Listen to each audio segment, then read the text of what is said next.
জয় মাতাই দর্শক বন্ধু। নেশা, নেশাগ্রস্ত আমরা নিশ্চয়ই সবাই শুনেছি।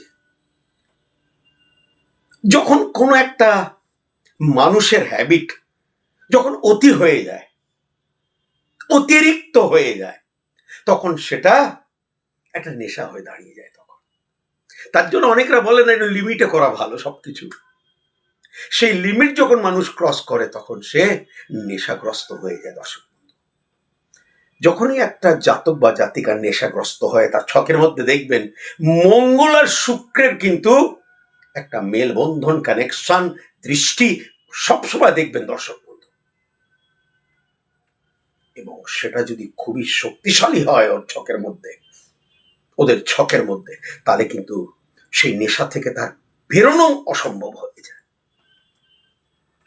কিন্তু দুটোর মধ্যে কোনো একটি গ্রহ যদি কমজোর থাকে তাহলে নিশ্চয়ই জ্যোতিষশাস্ত্রের মাধ্যমে সেই নেশাকে অবশ্যই কমানো যাবার একটা চেষ্টা, প্রয়াস করা যেতে পারে দর্শক।